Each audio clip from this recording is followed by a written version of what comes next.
दोस्तों, इस्तकबाल है आपका हमारे चैनल नीनूर में। मैं हूं आपका दोस्त मोहम्मद नूर नज़र। आज का जो टॉपिक है वो बहुत क्रिटिकल है। कुछ महीने पहले इंडिया के प्राइम मिनिस्टर ने संसद में कहा, द्वितीय विश्व युद्ध के बाद न्यू वर्ल्ड ऑर्डर ने दुनिया में शांति स्थापित, और कई बातें उन्होंने न्यू वर्ल्ड ऑर्डर के बारे में कही कि कोरोना काल के बाद न्यू वर्ल्ड ऑर्डर फिर अपना काम करेगा। इसका लिंक मैं आपको डिस्क्रिप्शन में डाल दूंगा, आप देख सकते हैं। तब से ये सवाल उठ रहा था कि इंडिया का न्यू वर्ल्ड ऑर्डर से क्या लेने देना है, तो जरूरी था कि इस पर एक पूरी बात समझाई जाए, एक वीडियो की जाए। लेकिन ये बहुत मुश्किल है कि न्यू वर्ल्ड ऑर्डर को एक वीडियो में हम आपको बता सकें, क्योंकि ये जो मुद्दा है न्यू वर्ल्ड ऑर्डर, ये घंटों का है, काफी घंटों का।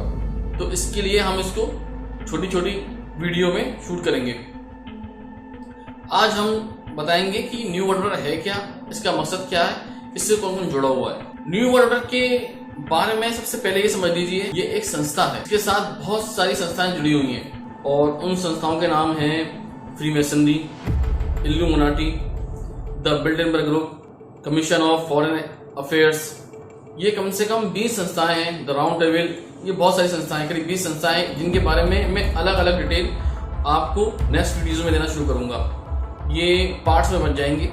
इनका काम क्या है? इनका काम है कि पूरी दुनिया में एक गवर्नमेंट स्थापित करना। पहला मकसद ये है कि ये पूरी दुनिया में एक गवर्नमेंट स्थापित करें, एक कानून लागू हो, एक ही इनका मुखिया हो, और एक ही गवर्नमेंट ये भी लागू करे कौन जिंदा रहेगा या कौन नहीं रहेगा। दूसरा है, जो आबादी अनियंत्रित हो रही है उसको नियंत्रित कैसे किया जाए, और नियंत्रित करने का मकसद ये भी है कि जितने ज्यादा लोग होंगे उतना मुश्किल होगा डाटा को संभालना इन लोग। और दूसरा मकसद ये है कि संसाधन जितने कम हो रहे हैं वो संसाधन बचाए जाए और उसको कंट्रोल भी आराम से किया जा सके। अच्छा, इनका एक मकसद ये भी है कि वर्ल्ड में एक ही इकोनॉमी हो, एक ही करेंसी चले, एक ही इकोनॉमी हो जिसको आसानी से कंट्रोल कर सके, एक्सचेंज करने का झंझट ही खत्म। इनके ये मकसद कैसे कैसे स्टार्ट हुए हैं, कैसे कैसे आगे बढ़े हैं, और इनको स्टार्ट करने वाला कौन है।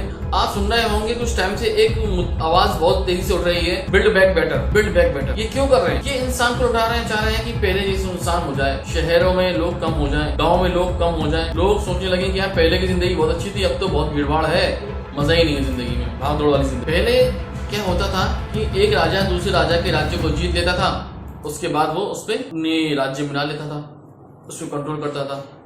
लेकिन अब ऐसा नहीं होता। अब किसी भी कंट्री को कंट्रोल करने के लिए उसको इतना कर्जा दे दो, उसको इतना कमजोर कर दो कि वो आपके बिना चल ही ना सके। अब किसी को भी अपने राज्य में लाने की जरूरत नहीं है। कोई छोटी कंट्री है, आपका पैसा है, उसको कर्जा दीजिए और उसको अपने मुताबिक चलाइए और पैसा कमाइए। ये इनका एक मकसद और ये किस तरह से कंट्रोल कर रहे हैं। मैंने शुरू में कहा था ना कि यहूदियों के पास फाइनेंस का सबसे बेस्ट दिमाग है।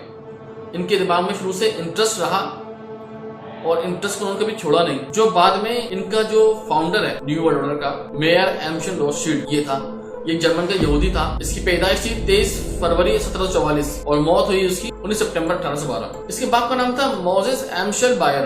अब सोचने वाली बात यह है कि इसका सरनेम रोथशील्ड, इसके बाप का सरनेम बायर, तो रोथशील्ड कैसे हुआ?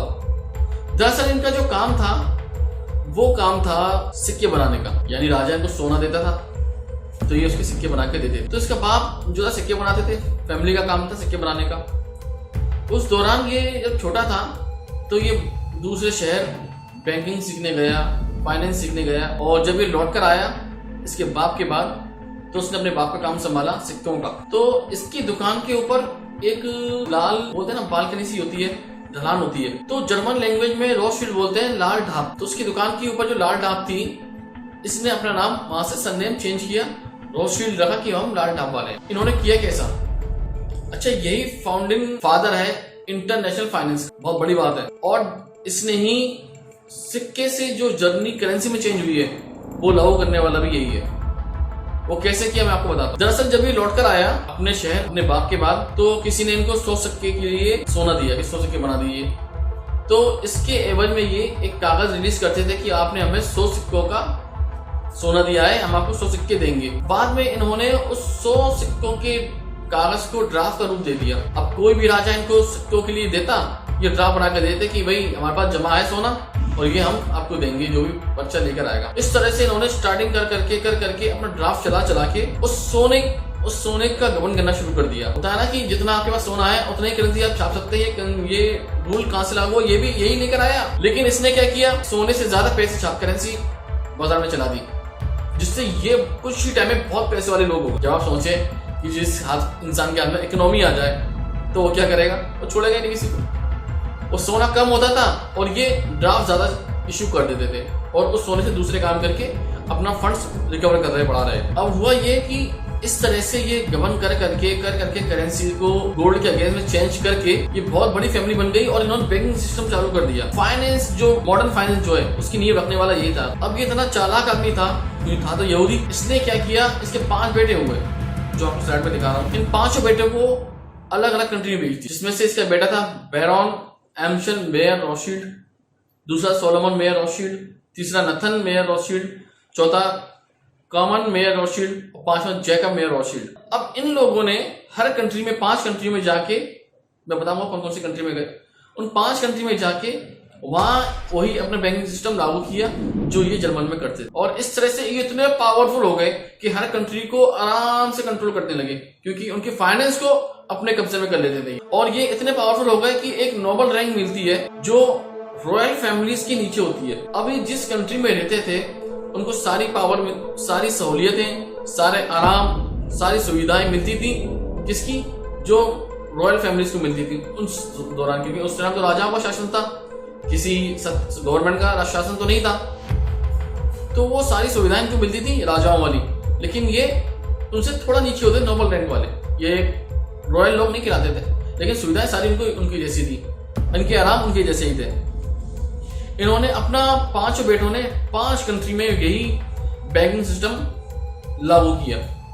अब मैं नेक्स्ट फोटो में समझाता हूं कैसे। ये 5 कंट्री हैं, जर्मनी, ऑस्ट्रिया, इटली, फ्रांस और इंग्लैंड। लगभग ये पूरे यूरोप को कंट्रोल कर चुके थे। अब बात करते हैं इनका दूसरा फाउंडर कौन है, इसमें दूसरा हिस्सेदार कौन। आप इससे अंदाजा लगाइए, दुनिया की जो टॉप 10 रिचेस्ट लोगों की वेल्थ है, उन टॉप 10 पैसे वालों की वेल्थ रॉथशाइल्ड फैमिली की वेल्थ जो है उससे 10 गुना ज्यादा है। और ये किसी गूगल में आपको नहीं मिलेंगे, इनके नाम कहीं नहीं मिलेंगे, इनकी वेल्थ इतनी ज्यादा है। अब दूसरा नाम आता है इसमें रॉकफेलर। रॉकफेलर वेस्टर्न जर्मनी का रहने वाला था, जो बाद में रायन एयरलाइन में था, जो बाद में मिला दिया गया फिलाडेल्फिया में 1922। आप देख रहे होंगे फोटोज में लिखा हुआ है। 1977 में रॉकफेलर सबसे पावरफुल फैमिली में से एक थे अमेरिका की। ये फाउंडर है स्टैंडर्ड ऑयल कंपनी का। अच्छा, इनकी जो मेन वो है ना कंट्रोल की चीजें हैं, उनमें आप समझिए करेंसी यानी बैंक सिस्टम कंट्रोल किया हुआ है, दूसरा ऑयल, ये मेन है, मेन बिल्कुल,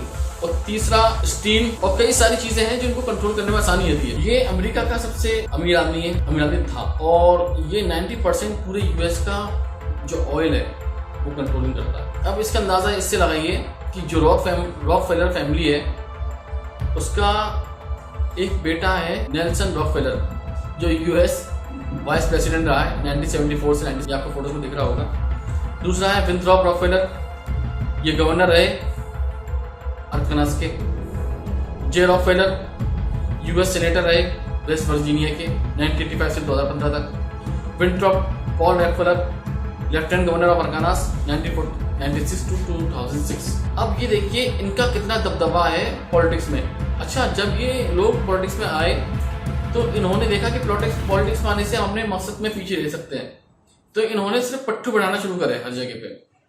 इन्होंने कहा नहीं, हमें नहीं बैठना उस सीट पे, हमें सिर्फ बैठाना है और अपना ही आदमी बैठाना है। तब से आप सोचते हैं ना शुरू से कि अमेरिका बहुत पावरफुल है। अमेरिका को तो सिर्फ एक पिट्ठू मिलते गए और बैठाते गए, अमेरिका पावरफुल बनाया गया। और ये जो मैंने बताया था रॉथशाइल्ड फैमिली है, स्टार्टिंग वहीं से होती है। अब रॉकफेलर के बाद आप समझिए तीसरा जो नाम है न्यू वर्ल्ड ऑर्डर के में बड़ा नाम, वो है जेपी मॉर्गन। ये 1837 में पैदा हुआ और मार्च में 1913 में मर गया। ये अमेरिकन फाइनेंस संभालने वाले थे, बैंकर थे। ये जेपी मॉर्गन की जो बैंकिंग है वो अमेरिका की मोस्ट वैल्यूएबल बैंक रही है। आपने टाइटैनिक कॉन्स्पिरेसी थ्योरी का नाम तो सुना ही हो, लगभग नहीं सुना लो। टाइटैनिक जब डूबा तो इसको स्विच किया जेपी मॉर्गन की कंपनी ने ओलंपिक जहाज से, और क्लेम किया टाइटैनिक डूबने को ओलंपिक से, और उसका इंश्योरेंस क्लेम भी कर लिया। आप सोचिए ये कितना पावरफुल आदमी होगा जिसने टाइटैनिक डूबने पर दूसरे जहाज से स्विच भी किया और क्लेम भी किया उसका इंश्योरेंस। इसमें इसके कई सारे फायदे थे, जिनमें से एक फायदा ये था कि इसके राइवल थे उस टाइम पर जो बिलियनर्स थे। एक थे जैकब एस्टर, इसिडोर स्ट्रॉस और बेंजामिन गोगेम, ये सब उसी जहाज में सफर कर रहे थे। इसमें जेपी मॉर्गन को भी जाना था, लेकिन बिल्कुल ऐन वक्त पर जेपी मॉर्गन ने डिले कर दिया और इसने वो जहाज को स्विच करने से जो लोग मरे वो सारा इंश्योरेंस ने क्लेम किया और उसके ड्राइवर्स भी खत्म हो गए। अब आते हैं जो आपको मैंने फोटोज दिखाई दे रहा है, एक पिरामिड है, वो स्टार्टिंग से मैं समझाऊंगा। नीचे से जो इसका बेस है वो देख रहे होंगे आप, पब्लिक है। तो ये नॉर्मल पब्लिक है जो आप और हम हैं। उसके ऊपर है मिलिट्री, पुलिस, कोर्ट्स, जेल। तो जाहिर सी बात है पब्लिक के ऊपर कौन है? पुलिस है। पुलिस कंट्रोल करती है, मिलिट्री कंट्रोल करती है, कोर्ट्स कंट्रोल करते हैं और जेल में डाला जाता है। नॉर्मल चीजें हैं जो कंट्रोल होती है आ रही है। उसके ऊपर होते हैं इंटेलिजेंस कम्युनिटी। इनके ऊपर जो लोग नहीं दाव में आते हैं तो उनको इंटेलिजेंस के थ्रू कंट्रोल किया जाता है और उनको ढूंढा जाता है और इन सबको कंट्रोल करती है गवर्नमेंट। ये देख रहे हैं आप दूसरे टॉपिक पे, ये गवर्नमेंट है। इसमें दो चीजें और जुड़ी हुई हैं इसी साइज में, यानी जो बेस में है, बेस के ऊपर जो पहला पॉइंट है उसमें ये चार चीजें तो मिलेंगी। इसमें दो चीजें और हैं। एक है रिलीजन। रिलीजन का इस्तेमाल गवर्नमेंट करती है लोगों को लड़ाने के लिए, उलझाने के लिए, माइंड डाइवर्ट करने के लिए, जैसा इंडिया में तो नॉर्मली होता रहता है और कई कंट्रीज में होता रहता है, जिससे कि लोगों का माइंड डाइवर्ट हो, वो आगे सोचने से। और दूसरे साइड में है स्कूल। स्कूल का रोल बहुत बड़ा है, बहुत ज्यादा बड़ा है। इसका अंदाजा आप इससे लगाइए, जब हिटलर जर्मनी में लोगों को मार रहा था तो आज उस टाइम पर लोग उससे बड़े खुश थे कि ये डेवलप कर रहा है, सारी कंट्रियों को अपने सर कर ले रहा है, सारी कंट्रियों को अपने खिलाफ, अपने अगेंस्ट कर ले रहा है, लेकिन ये कंट्रोल कर रहा है और लोगों को भी। तो उनको बड़ा गर्व था हिटलर के ऊपर। लेकिन हिटलर के जाने के बाद किस तरह से स्कूल में पढ़ाया गया कि हिटलर एक दुश्मन था, ये एक बहुत बड़ा टॉपिक है। मैं कभी इसको एक्सप्लेन करूंगा एक टॉपिक के साथ कि हिटलर असल में हीरो था या जीरो था या एनिमी दुश्मन था, मैं क्लियर करूंगा इसको। तो स्कूल में जो पढ़ाया गया, अगर आप किसी जर्मन से हिटलर के बारे में बात करेंगे तो शर्मिंदगी दिखाएगा कि इसको शर्मिंदगी है। जिस तरह से आप इंडियन स्कूलों में देखें, जो आरएसएस की जो मानसिकता है, जो दिखाते हैं कि साहब वीर सावरकर जिसने न जाने कितने माफीनामे भेजे और जो पेंशन पाता था अंग्रेजों से, आज उसको स्कूल में पढ़ाया जाता है कि वीर सावरकर जो कायर। तो आप समझ सकते हैं कि किस तरह से एक स्कूलों का रोल क्या है बच्चों का माइंड डाइवर्ट करने में, डेवलप करने में, कि किस तरह से बच्चों को सिखाना है। और फिर इसके ऊपर आपने देखना होगा साइड में ही है मीडिया। इस मीडिया में सिने मीडिया सब कुछ मिलेगा। तो मीडिया का रोल कैसे है वो भी मैं आपको क्लियर करता हूँ। ये दोनों चीजें ना, स्कूल और मीडिया, ये सब गवर्नमेंट के अंडर में ही है। गवर्नमेंट जैसे चाहती है उनको वैसे कंट्रोल करती है। जैसे आप आजकल देख सकते हैं नॉर्मली कि मीडिया का क्या रोल है इंडिया में, किस तरह से कोई भी बात गवर्नमेंट के खिलाफ नहीं जाती, जो भी करता है तो उसको जेल हो जाती है, कुछ हो जाता है, मार दिया जाता है, हटा दिया जाता है। तो ये बात समझ लेना। तो इसके ऊपर आप देखेंगे मीडिया का एक मैं आपको उदाहरण देता हूँ। कुछ टाइम पहले मूवी आई थी एवेंजर्स, बड़ी बेहतरीन फिल्म थी, लोगों ने देखा, पसंद आई, सुपर हीरोज बहुत सारे थे। तो ये डेवलप कैसे करते हैं, माइंड डाइवर्ट कैसे करते हैं लोगों का, आप समझिए। इसमें जो विलन दिखाया था वो था थैनोस। तो वो उसका मकसद क्या था कि वो चाहता था कि लोगों में, दुनिया में संसाधन बने रहे, तो मैं इसकी सारी दुनियाओं के लोगों को कम कर रहा हूँ, आबादी आदि कर रहा हूँ। तो कुछ बात लोगों के दिमाग में बैठी कि यार ये सही तो कर रहा था तो गुंडा मार रहा था, लेकिन यार लोगों के संसाधन बचा के रख रहा था आबादी कम करने के लिए, उसने करा तो अच्छा ही था। तो ये सोच रहे थे। इस तरह से और हॉलीवुड की फिल्में हैं जिनमें से एक नाम है इन्फर्नो। अगर आप इन्फर्नो देखेंगे तो आपको समझ में आएगा कि उसमें भी एक पागल सनकी आदमी दिखाया है कि जो चाहता था कि लोग इतने ज्यादा हो जाएंगे, दुनिया में 8 अरब हो चुके हैं, इतने ज्यादा हो जाएंगे तो दुनिया संभाल नहीं पाएगी, दुनिया खत्म हो जाएगी। तो इसलिए वो दुनिया में आबादी कम करना चाहता था। तो लोगों को लगने लगा कि यार ये संसाधन कम नहीं हो जाए तो ये आबादी कम होनी चाहिए। ये लोगों का माइंड डाइवर्ट किया जा रहा है मीडिया के थ्रू। आप मूवीज के थ्रू देख लें या गवर्नमेंट के थ्रू देख लें, सब तरह से ये संभालेंगे कि कहीं कहीं सुनने को मिलता रहेगा आपको। तो ये जो बता रहा हूँ ना, मीडिया का बहुत बड़ा रोल है इसके अंदर। और ये डाइवर्ट इसलिए किया जा रहा है, कल को अगर जैसे आज कोरोना है, लाखों लोग मर रहे हैं, दुनिया में करोड़ों लोग मर चुके हैं, लेकिन आप इसका अंदाजा ऐसे लगाइए, लोग मर रहे हैं, अफसोस भी कर रहे हैं, लेकिन लोगों को इतना गम नहीं हो रहा कि दूसरी मदद भी कर सके, नहीं हो रहा। तो क्या चलो ठीक है यार, मर रहे हैं, लोगों को माइंड डाइवर्ट किया जा रहा है। अच्छा, इसके ऊपर जो आते हैं वो है कॉर्पोरेट घराने। कॉर्पोरेट जैसे आप इंडिया के लिए अंबानी अडानी समझ लीजिए, टाटा बिरला समझ लीजिए, ये जो लोग हैं जो कंट्रोल करते हैं, कॉर्पोरेट जो गवर्नमेंट से ऊपर है, जो गवर्नमेंट को कंट्रोल करते हैं, गवर्नमेंट के अंदर रहती है। ये जितना सपोर्ट गवर्नमेंट को करते हैं, गवर्नमेंट उनसे कमी करती है इनको, ये उनसे ज्यादा भी करती है। जिस तरह से आप देख रहे हैं सिख लोग आज कृषि कानून के लिए बैठे हुए हैं, ये दरअसल गवर्नमेंट का हिस्सा ही नहीं है। दरअसल ये अंबानी अडानी का हिस्सा ही नहीं है। ये न्यू वर्ल्ड ऑर्डर का हिस्सा है जो उस पर लागू होना। जिसके पास अनाज होगा वही फैसला करेगा मैं किसको दूंगा किसको नहीं दूंगा। जाहिर सी बात कौन लेने वाला है, आप बस समझ लेंगे। वो चाहेंगे जो जिंदा रहेगा वो जिंदा रहेगा, जिसके बाद इकोनॉमी होगी पैसा होगा वो करेगा। ये कॉर्पोरेट घराने हैं। अच्छा, इनके ऊपर जो है वो है interest revenue, tax revenue, central banks, world bank, bank of international settlements, ये हैं। दरअसल जो कॉर्पोरेट आपको दिख रहे हैं, इतने बड़े बड़े कॉर्पोरेट दिख रहे हैं, तो ये कॉर्पोरेट बैंक बिजनेसमैन है। इनके साथ दिक्कत एक और ये भी है कि जितना बड़ा बिजनेस है उतना बड़ा उनपे लोन है, उतने बड़े कर्जे में है। तो इनको कंट्रोल कौन कर रहा है? सेंट्रल बैंक्स, जो वर्ल्ड लेवल पे बैंकों को देख रही है, जिसमें वर्ल्ड बैंक भी शामिल है। आपको समझ में आ गया होगा कि ये जो जिस तरह से पिरामिड ऊपर जाता जा रहा है, लोग कम होते जा रहे हैं कंट्रोल करने वाले, और कंट्रोल आगे बढ़ता जा रहा है। इसके ऊपर आता है द राउंड टेबल। इसके बारे में समझने के लिए पहले हमें ये समझना होगा कि राउंड टेबल आखिर, इसके बारे में लिखा हुआ है थिंक टैंक। इंग्लिश के एक प्रोफेसर थे इंग्लैंड के, जॉन रस्किन। इनका एक स्टूडेंट था सिसिल रोड्स, जो पीएम रहा कैप कॉलोनी का। इसके बारे में आपको फोटोज और दिखा रहा हूँ स्लाइड में।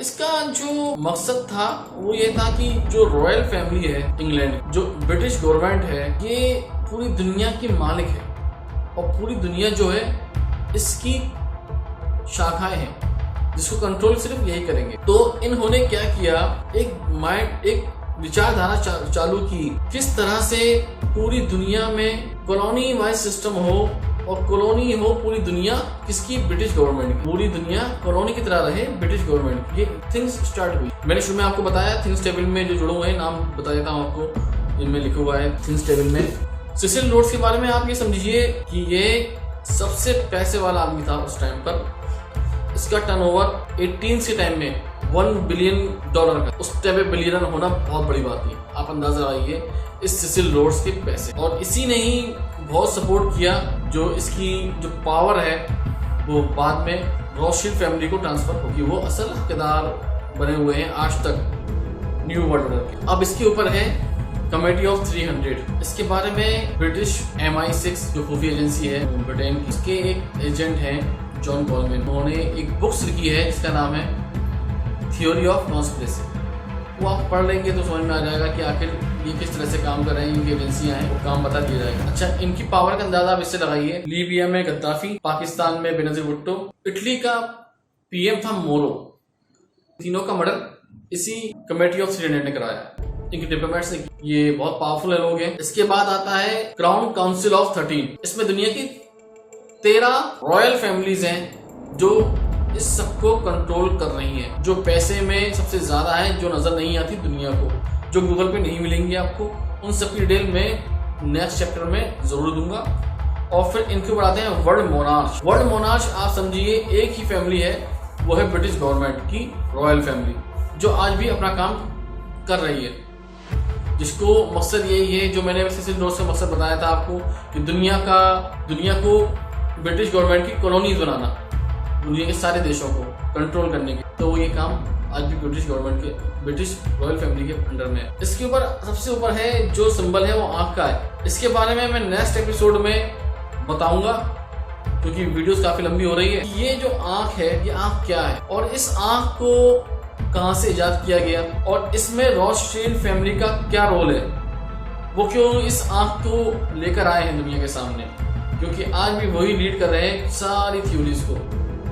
और कौन कौन सी कंट्रीज इसमें सपोर्ट कर रही हैं जो इस न्यू वर्ल्ड ऑर्डर के अधीन हो चुकी हैं, और कौन कौन सी कंट्रीज हैं जो इसके अधीन नहीं हुई हैं, जिनसे अभी इनको लड़ना है और बिल्कुल एक बेस तैयार करना है आने वाले समय के लिए। वो मैं इंशाल्लाह आपको नेक्स्ट एपिसोड में बताऊंगा। जब तक दुआ में याद रखिए और अपनी दुआ कीजिए, और पसंद आए वीडियो तो लाइक कीजिए, शेयर कीजिए। अल्लाह हाफिज़।